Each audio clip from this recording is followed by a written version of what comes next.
é o nome do time. Mas a verdade é que, assim, não faltou entrega, não faltou disposição. O choro do Dudu e o choro do Mina são emblemáticos da entrega do time e tal. Mas acho que, assim, são as duas únicas coisas boas realmente dessa partida. A entrega dos jogadores e a atuação do Moisés. Tirando isso, não tem nada que possa amenizar uma eliminação, diria até que merecida pelo que o Palmeiras fez na partida.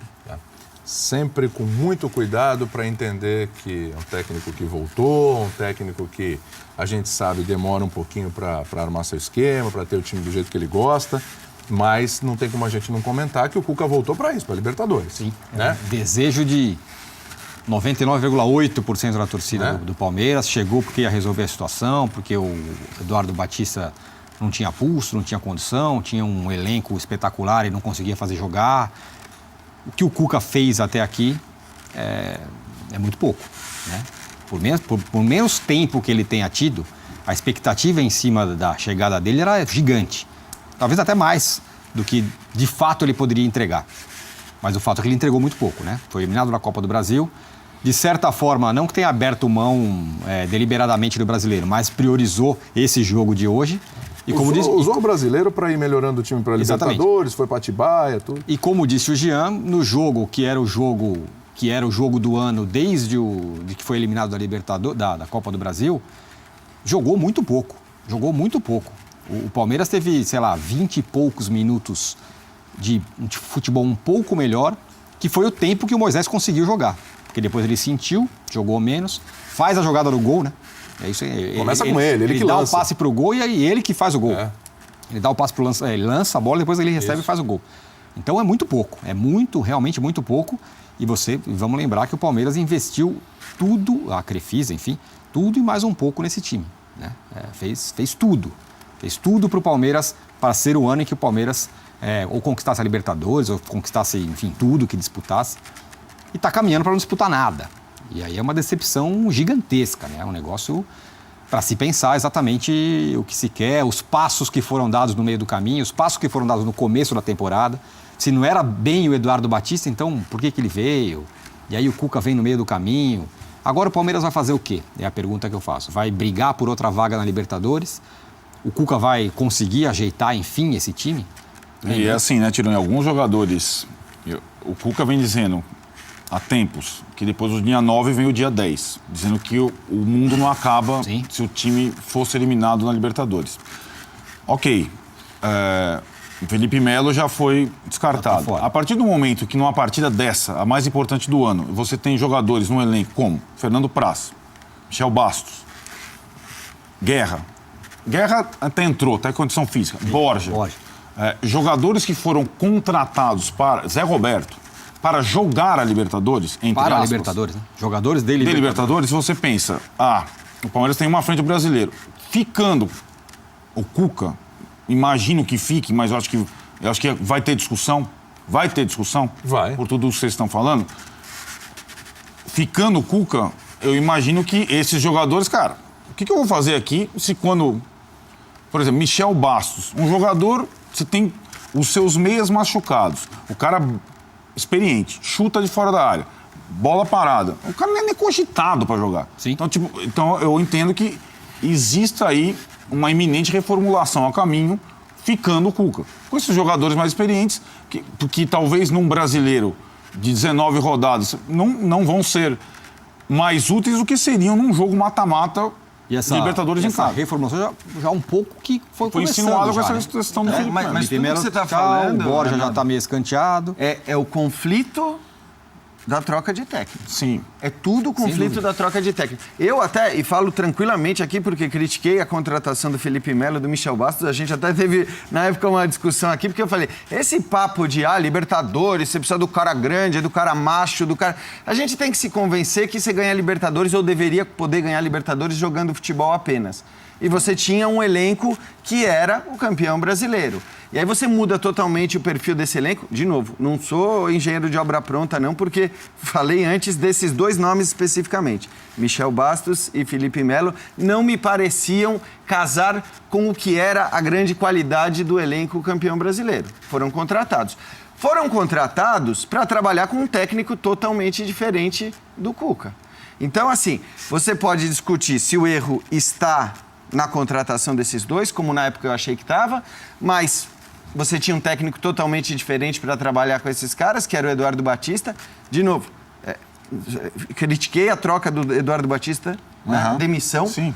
E eu sei que o torcedor palmeirense queria, porque queria a demissão do Eduardo Batista, mas a gente sempre acha que troca de técnico vai dar certo e vai mudar tudo. Que não está acontecendo. Na hora que você troca o técnico e fez contratações que não casam absolutamente com o técnico que você vai contratar ou trazer de volta, você está gerando um problema, você está criando um problema. Que então agora a direção vai ficar expulso, né? Porque exatamente. existe... E acho que nessa o Cuca está na dele. O Cuca está na dele. Ele foi contratado.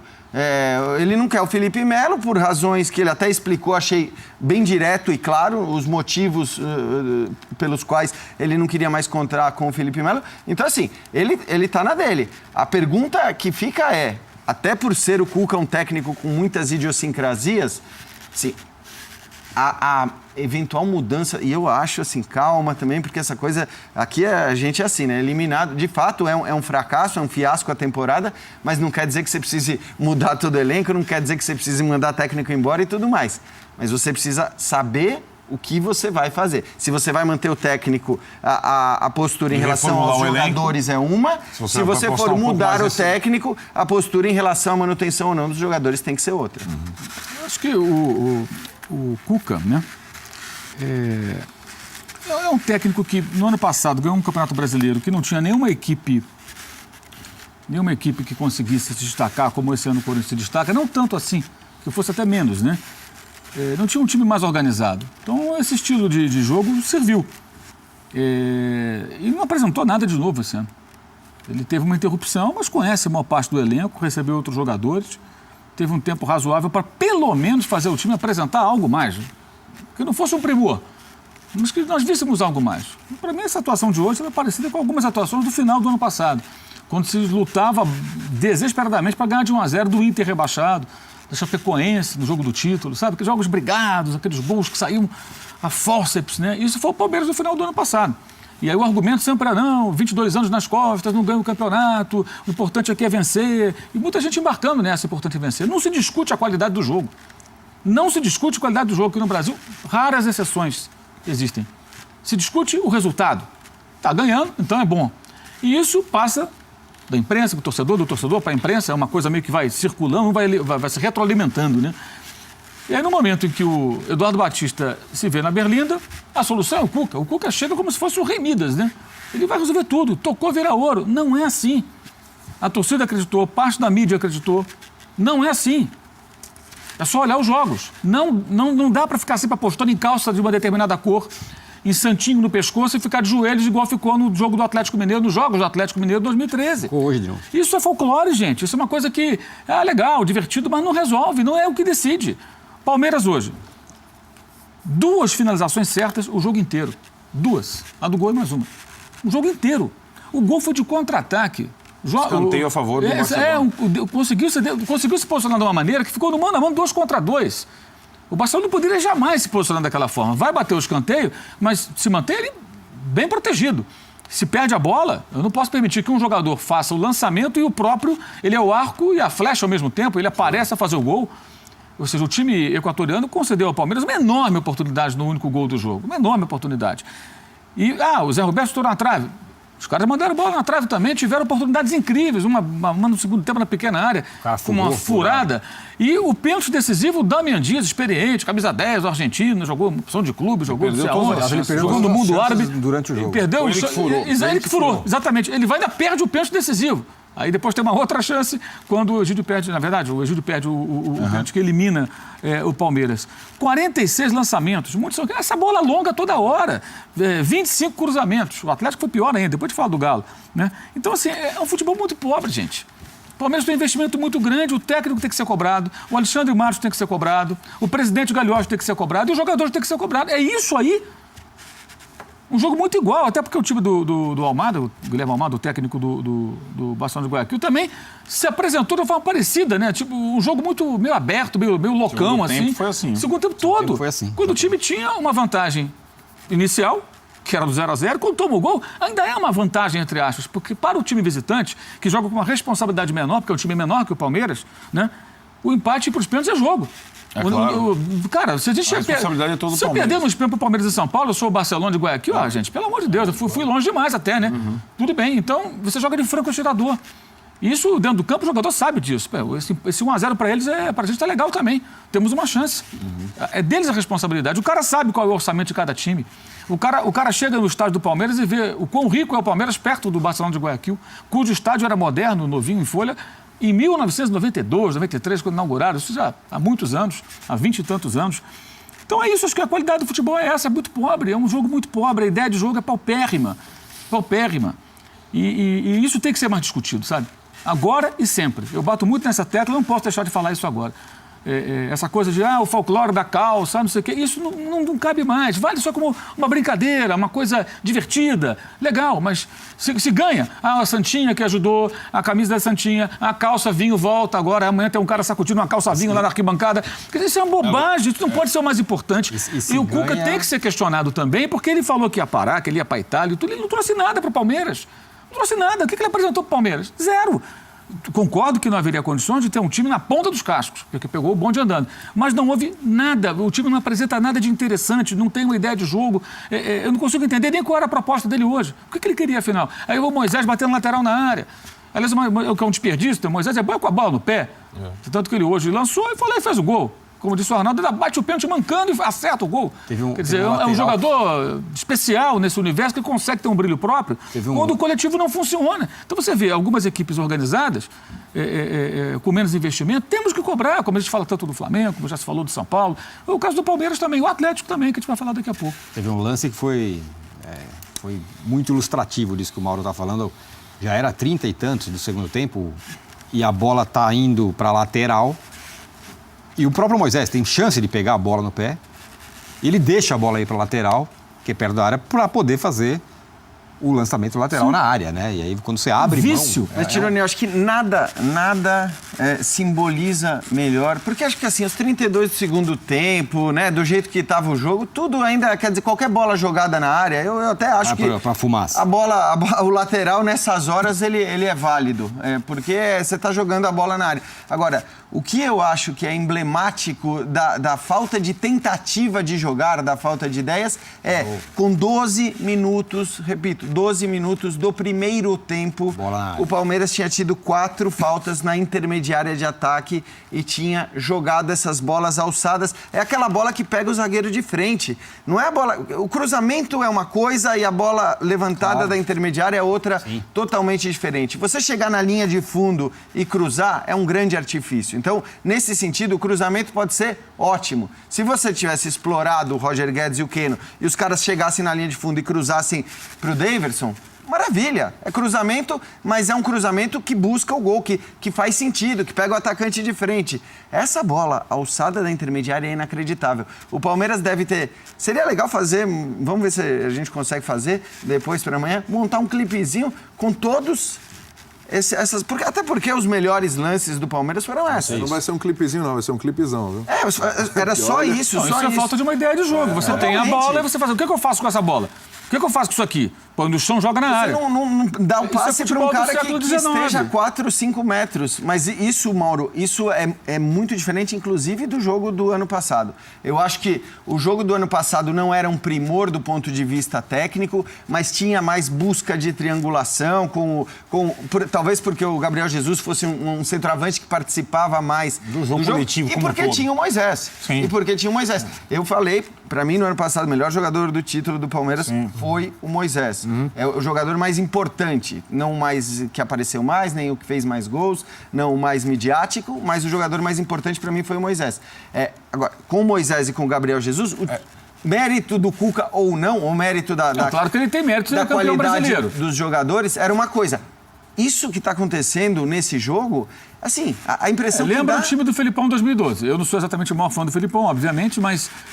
Admito, e na época admito até hoje, que o que ele podia fazer com aquele time ganhar a Copa do Brasil era aquilo. Era Marcos Assunção metendo bola na área para Betinho e seus Blue Caps lá tentarem cabecear, né? E deu certo. Depois o time foi rebaixado, porque o elenco era muito fraco, tanto que foi rebaixado de segunda divisão. E ganhou aquela última Copa do Brasil, são os times da Libertadores. Agora, esse elenco, você tem muitos jogadores. E essa coisa que o Arnaldo falou de rifar alguns atletas que podem ser importantes nesse momento, eu acho meio surreal também. Parece uma coisa, não vou dizer que é pessoal, mas sei lá, parece uma implicância. Pô, eu posso não gostar desse jogador daqui, mas nesse momento ele vai me ser útil. Quer um exemplo? Antônio Conte e Diego Costa. Aturou o cara até o final do campeonato. Ele foi artilheiro do time, ganhou o campeonato inglês. No dia seguinte, tchau, não dá mais. Os dois sabiam, obviamente, ali que não havia como continuar. Eles se detestavam. Mas até o final da competição, ele conduziu a coisa, o técnico italiano, de maneira que o seu time não tivesse a sua caminhada comprometida para ganhar o campeonato. Depois você vê o que acontece. A partir de amanhã, de repente, fazer uma limpa, ok. Mas se quer cogitar a utilização de alguns atletas que, pela experiência e pela falta de ideia de jogo, poderiam ajudar, realmente é algo que tem que ser discutido.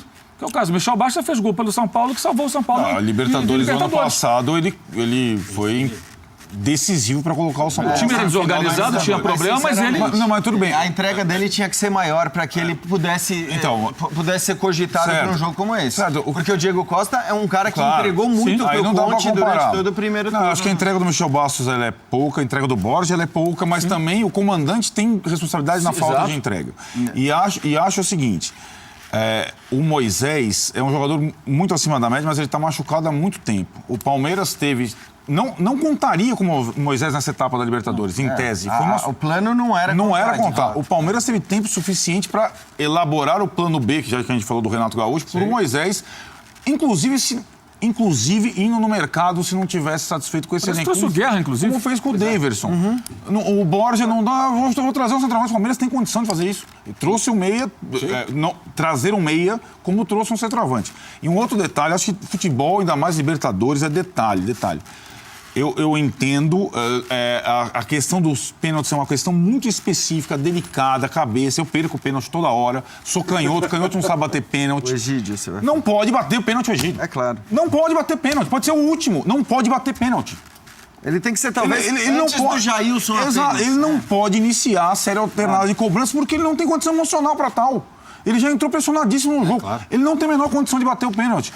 Errou, Egídio, coitado. Não tinha condição para bater o pênalti. Concordo. Então, a zagueira é muito difícil. Dracena, o primeiro daqueles que você não pode perder, né? Daverson não bateu, o outro não bateu. Tem que bater o do cara. Não dá para ser o Jailson pegou a bola impossível. A última bola. Isso.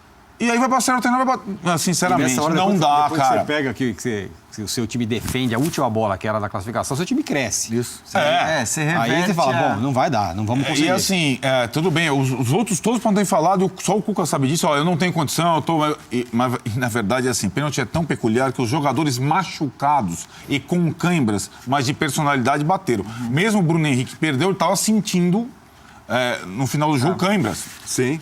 Mas tem personalidade, foi lá e bateu. Agora, o Egídio, pelo todo o contexto, o estádio com o Egídio vai bater o pênalti, o decisivo, é muita pressão num jogador que recém conseguiu voltar a jogar como titular. Acho até uma crueldade. E a pressão vai dobrar agora. Agora, as feras agora. Então, mas aí que tá. Apontar o dedo pro Egídio depois desse jogo é muito sacanagem. Já foi xingado pela torcida. Aí é de uma estupidez. Você é uma covardia. A gente sabe como funciona. Uma covardia. Você sabe como funciona. Vai recair muito sobre ele. O que o Palmeiras não fez em campo é uma covardia. Você cobrar do Egídio que perdeu o pênalti. Concordo. O Palmeiras jogou 70, não jogou 70 minutos dos 90, um pouco mais, um pouco menos, talvez 50. Qual foi a grande chance do Palmeiras? Chute do Keno no travessão. Chute do Keno no travessão. E o gol. E o gol. Exatamente isso. É isso. Agora, curioso, né? A gente que reflete um pouco essa questão do nosso jogo.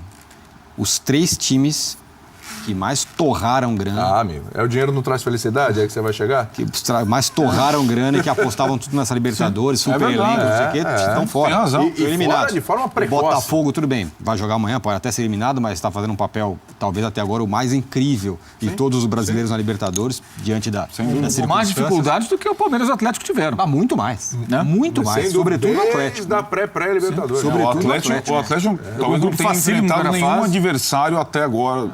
O Palmeiras também não era um grupo difícil. Flamengo e... O Grêmio era bem tranquilo. O Grêmio está fazendo a parte dele. Palmeiras, Flamengo e Galo torraram uma grana enorme nessa história. E agora, se a gente vai olhar, qual desses 3 times em agosto você fala, bom, esse aqui tem um time, esse aqui tem...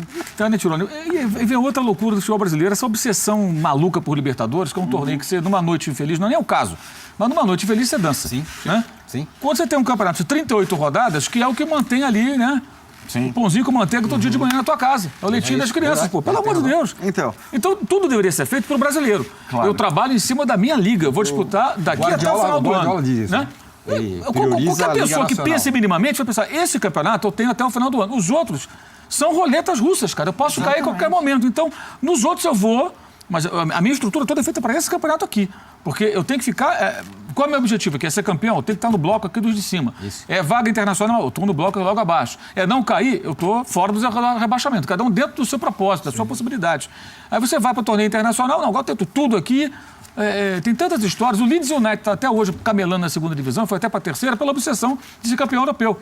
Montou, do começo do século, na virada do século, times caríssimos, se estrepou, ficou endividado, aí passa de mãos, muda de dono, o time despencou e nunca mais conseguiu voltar nem à primeira divisão do país. Então, são tantos exemplos assim, quer dizer, o campeonato que você tem que pensar como seu campeonato é a Liga, 38 rodadas. Então, a Libertadores é importante, é legal, é emocionante, mas você não pode jogar... É como entrar num cassino e jogar as fichas aqui, ó, vou jogar nisso aqui. Preto 22, joga e desce. Não pode, gente, é loucura. Exato. É uma loucura, por isso aí começa a fazer conta agora. Por isso que o Luan é vendido dessa maneira, o Flamengo tem que vender, o outro tem que vender, o Fluminense. O Palmeiras é um caso meio à parte, né, com relação a isso, né? E o Borja é o centroavante de 10 milhões de dólares, né? É isso. Que hoje você não conta com o cara. Não conta com o cara. Ele é o cara para resolver hoje. Não era o cara para estar lá, titular. Que aí é uma outra discussão. Quando foi contratado, por que foi contratado? Se pensou no perfil do atleta e no time, se aquilo ia encaixar, era outro técnico e tudo. Será que se pensa nisso? Não é uma conversa mais longa essa. Olha, você falou no Palmeiras de alguns nomes que não poderiam ficar no banco, eram caras para estar nesse momento, entrar como titulares e fazer diferença. Pela experiência deles, enfim, principalmente pela experiência em Libertadores e Só tudo. pela experiência, no caso. No caso, né? Pela experiência. E aí eu Vieram para tal coisa, eu acho. E aí eu Vieram te pra tal. pergunto o seguinte: você entraria com o Robinho no banco hoje, como entrou o Micali? Jamais. Embora o Robinho tenha perdido a bola do jogo. Embora o Robinho não esteja jogando porcaria nenhuma, para dizer uma palavra aceitável. É o Robinho da China, esse aí. Ele não está jogando, mas num jogo desse eu acho... eu entendo também, porque assim, o Fred entrou depois de um tempão sem as melhores condições. Não estava mesmo. Aí você coloca os dois, o Robinho sem boas condições, o Fred na base do sacrifício desde o início. Eu imagino que a estratégia do Micali tenha sido: eu vou guardar uma bala para o segundo tempo se tiver 0-0. Mas o Atlético, a questão do Atlético, eu acho que ela é mais... eu não digo que o vexame... Também acho que foi um vexame e foi um fiasco do Atlético. Evidente. Perdeu para o time boliviano. Aliás, se Palmeiras e Atlético tivessem confirmado as suas classificações depois de ter perdido de 1-0 fora, a gente teria hoje só brasileiros e argentinos na Libertadores e provavelmente com os jogos de amanhã só brasileiros e argentinos. 5 brasileiros e 3 argentinos. Agora nós temos um boliviano e um equatoriano.